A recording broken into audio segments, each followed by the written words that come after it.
Hi hello. അപ്പോൾ ഇന്നത്തെ video എന്ന് വെച്ചാൽ ചെറിയൊരു രാവിലത്തെ ബ്രേക്ക്ഫാസ്റ്റ് ഉണ്ടാക്കുന്ന വീഡിയോ ആണ് കേട്ടോ. അപ്പോൾ നമ്മൾ ചാമ്പലൊക്കെ ഒന്ന് മാറ്റണം കേട്ടോ. അടുപ്പിൻ്റെ വീട്ടിൽ തലേദിവസം വെച്ച് ചാമ്പലൊക്കെ ഒന്ന് കിടപ്പുണ്ട്. അപ്പോൾ അതൊക്കെ ഒന്ന് മാറ്റിയെടുക്കണം. പിന്നെ ഇവിടെ ഒന്ന് തൂത്ത് വൃത്തിയാക്കിയും വേണം കേട്ടോ. അപ്പോൾ എൻ്റെ ചാനൽ ആദ്യമായിട്ടാണ് കാണുന്നവരുണ്ടെങ്കിൽ ഒന്ന് സബ്സ്ക്രൈബ് ചെയ്യുക, ഷെയർ ചെയ്യുക, ലൈക്ക് ചെയ്യുക. അപ്പോൾ എന്തെങ്കിലും മിസ്റ്റേക്കുകൾ ഉണ്ടെന്നുണ്ടെങ്കിൽ നിങ്ങൾക്ക് കമൻറ്റായിട്ട് അറിയിക്കാവുന്നതാണ് കേട്ടോ. അപ്പോൾ ഫുള്ള് വീഡിയോസും കാണാൻ നോക്കണം, ലൈക്കും തരണം, ഷെയറും ചെയ്യണം കേട്ടോ. അപ്പോൾ എന്തെങ്കിലും തെറ്റുകളുണ്ടെങ്കിൽ നിങ്ങളുടെ നിർദ്ദേശങ്ങൾ അറിയിക്കേണ്ടതുമാണ്. അപ്പം നമ്മുടെ ഇവിടെ ഒന്ന് ചാമ്പലൊക്കെ ഒന്ന് തൂത്ത് വൃത്തിയാക്കുന്നുണ്ട് കേട്ടോ. അപ്പോൾ തലേദിവസത്തെ ചാമ്പലൊക്കെയാണ് ഇവിടെ കിടന്നത്, അതൊക്കെ ഒന്ന് ക്ലീൻ ചെയ്തിരിക്കണം. അപ്പം ഞാൻ അപ്പത്തിന് ഇന്നലെ തന്നെ രാത്രി നമ്മൾ അരി ഇട്ടിട്ടുണ്ടായിരുന്നു. അപ്പോൾ ഇന്ന് രാവിലെയാണ് കേട്ടോ ആട്ടിയെടുക്കുന്നത്. അപ്പോൾ അന്നുണ്ടാക്കിയ ഒരു അപ്പം ഇല്ലേ, അത് തന്നെയാണ് കേട്ടോ ഇന്നും ഉണ്ടാക്കുന്നത്. പക്ഷെ ഇന്ന് ഉണ്ടാക്കുന്നത് ഞാൻ ഫുൾ വീഡിയോസായിട്ടൊന്ന് കാണിക്കാമെന്ന് വിചാരിച്ചു. അന്ന് ഷോർട്ടായിട്ടല്ലേ ഇട്ടിട്ടുണ്ടായിരുന്നത്.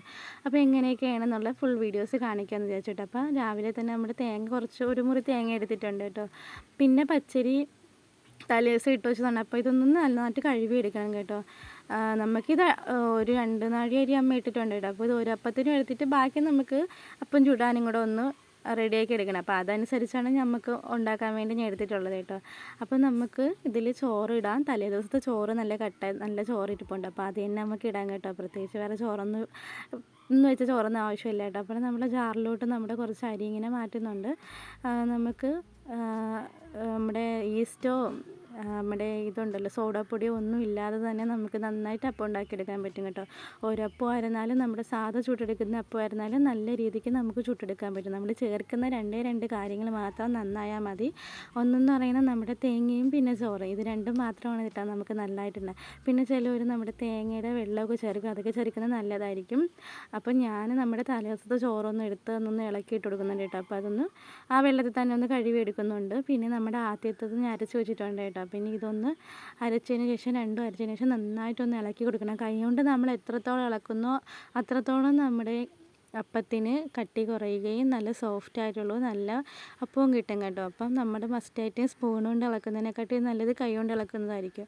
അപ്പോൾ കൈ കൊണ്ട് തലേദിവസമേ ഇളക്കി വെച്ചിരുന്നാൽ രാവിലെ ആകുമ്പോൾ നല്ല വൃത്തിയൊക്കെയുള്ള അപ്പം കിട്ടും. സ്പൂൺ കൊണ്ട് ഇളക്കിയാൽ അത്രയ്ക്ക് രുചി കിട്ടത്തില്ല. എന്ന് വെച്ചാൽ ഇത് പുളിപ്പില്ലാത്ത അപ്പമാണ് കേട്ടോ നമ്മളിപ്പോൾ ഉണ്ടാക്കുന്നത്. തലേദിവസമൊക്കെ ആകുമ്പോൾ നന്നായിട്ട് കുറച്ച് പുളിപ്പൊക്കെ ഉണ്ടെങ്കിൽ മാത്രമേ അപ്പത്തിനൊരു ടേസ്റ്റ് ഉണ്ടാവുള്ളൂ. അപ്പോൾ ഇപ്പോൾ ഉണ്ടാക്കുന്ന അപ്പത്തിന് പുളിപ്പൊന്നുമില്ല, നമുക്ക് അരച്ചാൽ തന്നെ അപ്പം തന്നെ ഉണ്ടാക്കിയെടുക്കാൻ പറ്റുന്ന നല്ലൊരു അപ്പമാണ് കേട്ടോ. അപ്പം നമ്മൾ കുറച്ച് ഉപ്പ് ചേർത്ത് കൊടുക്കുന്നുണ്ട് കേട്ടോ. ഇത് നമുക്ക് ഒരപ്പം ഉണ്ടാക്കാൻ വേണ്ടി ഞാൻ മാറ്റി വെച്ചിട്ടുണ്ടായിരുന്നു. പിന്നെ ചിരട്ടയൊക്കെ എടുത്ത് വെച്ചിട്ടുണ്ട്. നമുക്ക് 2 ചിരട്ടയൊക്കെ വെച്ചൊന്ന് തീയാத்தைയും കത്തിച്ചെടുക്കാം കേട്ടോ. അപ്പോൾ ഇവിടെ വിറവൊക്കെ കുറച്ചേ ഉള്ളൂ. അപ്പോൾ ഞാനത് ഒന്ന് ഒടിച്ച് മാറ്റിയെടുക്കുന്നുണ്ട്. അപ്പോൾ നമ്മൾ കുറച്ച് മണ്ണെണ്ണ ഒഴിക്കുന്നുണ്ട് കേട്ടോ. അപ്പോൾ ഇവിടെ മണ്ണെണ്ണ നമുക്ക് വാങ്ങിക്കാൻ കിട്ടിയിട്ടുണ്ട്. അപ്പോൾ കുറച്ച് മണ്ണെണ്ണ എടുത്തൊഴിച്ച് ഒന്ന് തീ കത്തിച്ച് കൊടുക്കണം. പിന്നെ ഇതിൽ നമ്മൾ അത് വേറെ ഒന്നും ചേർക്കേണ്ട ആവശ്യമില്ല. അപ്പത്തിലേ വേറെ ഒന്നും ചേർക്കേണ്ട ആവശ്യമില്ല. ഈസിയായിട്ട് നമുക്ക് 5 മിനിറ്റ് അല്ലെങ്കിൽ 10 മിനിറ്റ് കൊണ്ട് ചെയ്തെടുക്കാൻ പറ്റുന്ന നല്ലൊരു അടിപൊളി അപ്പമാണ്. അപ്പം എല്ലാവരും ഇതൊന്ന് ട്രൈ ചെയ്ത് നോക്കണം കേട്ടോ. അപ്പം നമ്മളിവിടെയൊക്കെ വീട്ടിൽ നമുക്ക് അമ്മയൊക്കെ ഉണ്ടാക്കി തന്നെയാണ്. അപ്പം ഇതെനിക്ക് ഇഷ്ടമാണ്. നമുക്ക് കറിയൊന്നും ഇല്ലാതെ തന്നെ ഇത് തിന്നാൻ പറ്റും കേട്ടോ. നമ്മൾ ചിലപ്പോൾ അപ്പം തിന്നുമ്പോൾ എന്തെങ്കിലും കറി ഉണ്ടാക്കത്തില്ലേ, അപ്പോൾ ഇതിന് കറിയൊന്നും വേണ്ട കേട്ടോ. ഇതിൽ നമുക്ക് പഞ്ചസാര കൂട്ടിയും സാമ്പാറുണ്ടെങ്കിൽ അങ്ങനെ നമുക്ക് എങ്ങനെ വേണോ കൂട്ടി കഴിക്കാൻ കേട്ടോ. പിന്നെ കുറച്ച് ഉറക്കം വെച്ച് കൊടുക്കുന്നുണ്ട്. പിന്നെ നമ്മുടെ ഇരുമ്പ് ചട്ടിയാണ് കേട്ടോ, അപ്പച്ചട്ടി ഉണ്ടല്ലോ, അപ്പോൾ അതാണ് എടുത്തേക്കുന്നത്. അപ്പോൾ അതൊന്നും ഞാൻ വെച്ച് കൊടുക്കുന്നുണ്ട് കേട്ടോ. പിന്നെ നമ്മുടെ മാവ് ഞാനൊന്ന് നന്നായിട്ട് ഇളക്കി കൊടുക്കുന്നുണ്ട്. കാരണം നേരത്തെ ഉപ്പിട്ടിട്ട് നല്ല വൃത്തി ഇളക്കാൻ പറ്റിയില്ല. അപ്പോൾ അതൊന്ന് ഉപ്പൊക്കെ അലിഞ്ഞ് വരാൻ വേണ്ടി നന്നായിട്ടൊന്ന് ഇളക്കി കൊടുക്കണം. എന്നിട്ട് നമുക്ക് എണ്ണ കുറച്ച് ഒഴിച്ചിട്ടുണ്ട് കേട്ടോ. അപ്പോൾ ഒന്ന് എണ്ണ ഒഴിച്ചതൊന്ന് കറക്കി എടുത്തിട്ടുണ്ട്. അപ്പം ആ എണ്ണ ഒന്ന് തിളച്ച് വരുന്ന സമയത്തിനാണ് നമുക്ക് ഇതിൽ നമുക്ക് ഒഴിച്ചു കൊടുക്കണം കേട്ടോ. എണ്ണ എന്ന് വെച്ചാൽ നമ്മൾ അത്യാവശ്യം നന്നായിട്ട് ഒഴിക്കണം കേട്ടോ. എന്ന് വെച്ചാൽ ആ മുങ്ങി കിടക്കേണ്ട രീതിയിൽ എണ്ണ കുറച്ച് മീതെ നിൽക്കണം, എന്നാൽ മാത്രമേ അടി പിടിക്കാതിരിക്കത്തുള്ളൂ. അല്ലെങ്കിൽ ഇത് കരിഞ്ഞ് അടി പിടിക്കും. എണ്ണ ഇല്ലാത്ത വരുമ്പോൾ നമുക്ക് അടി പിടിക്കും. അപ്പോൾ കുറച്ച് മാവ് ഞാൻ ഒഴിച്ചു കൊടുക്കുന്നുണ്ട്. അപ്പോൾ 2 ചുട്ടെടുക്കാനാണ് ഞാൻ നോക്കുന്നത്. അപ്പോൾ ഇതൊന്ന് അടച്ചു വെച്ചിട്ടുണ്ട്. അപ്പോൾ ഏകദേശം വെന്ത് വന്നിട്ടുണ്ട് കേട്ടോ. അപ്പോൾ ഇതൊരുമാതിരി കണ്ട് നെയ്യ് കണക്ക് മുകളിൽ നിൽക്കുന്നുണ്ടല്ലോ, അപ്പോൾ നമ്മൾ എണ്ണയാണ് കേട്ടോ. അപ്പോൾ ഇതേപോലെ പൊങ്ങി വരണം. എന്നിട്ട് ഇതൊന്ന് തിരിച്ചിട്ട് കൊടുക്കണം. അതിനുശേഷം നമ്മുടെ ചട്ടകം വെച്ചൊന്ന് അടിയിലൊന്ന് തട്ടി കൊടുക്കുമ്പോൾ അത് നന്നായിട്ട് കുഴിഞ്ഞങ്ങ് പോകുന്നു.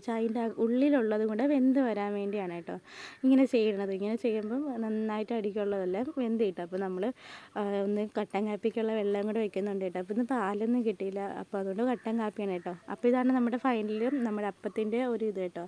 അപ്പം നല്ല മുറിച്ചെടുക്കുമ്പോൾ തന്നെ നല്ല ഭംഗിയാണ് കാണാൻ. അകത്തെന്ന് വെച്ചാൽ അകത്ത് തന്നെ നല്ല വെന്ത് വന്നിട്ടുണ്ട് കേട്ടോ. അപ്പം നമുക്ക് ഒട്ടി പിടിക്കുക അങ്ങനെ ഒന്നും ചെയ്യൂല. മീതെ നല്ല മുരുമരാന്ന്, അകത്ത് നല്ല സോഫ്റ്റുമാണ് കേട്ടോ. അപ്പോൾ എല്ലാവരും ഒന്ന് ട്രൈ ചെയ്ത് നോക്കണം. അപ്പോൾ എനിക്ക് തിന്നാനുള്ള ഞാൻ എടുത്ത് വെച്ചിട്ടുണ്ട്. പിന്നെ കുറച്ച് പഞ്ചസാര എടുക്കുന്നുണ്ട് കേട്ടോ. അപ്പോൾ ഞാൻ ഇങ്ങനെയുള്ളതിലേക്ക് ഞാൻ പഞ്ചസാര ഇട്ട് തിന്നത്തുള്ളൂ. അപ്പോൾ എനിക്ക് തിന്നാൻ വേണ്ടി ഞാനൊന്ന് എടുക്കുന്നുണ്ട്. അപ്പം പിന്നെ കട്ടൻ കാപ്പി ഉണ്ടാക്കി വെച്ചിട്ടുണ്ട് കേട്ടോ. തേങ്ങ എല്ലാം കൂടി ഇട്ടൊക്കെ ഉണ്ടാക്കുമ്പോൾ നല്ല ടേസ്റ്റാണ്. അപ്പോൾ എല്ലാവരും മസ്റ്റായിട്ടൊന്ന് ട്രൈ ചെയ്ത് നോക്കണം കേട്ടോ. അപ്പോൾ ഇന്നത്തെ വീഡിയോ ഇത്രയേ ഉള്ളൂ.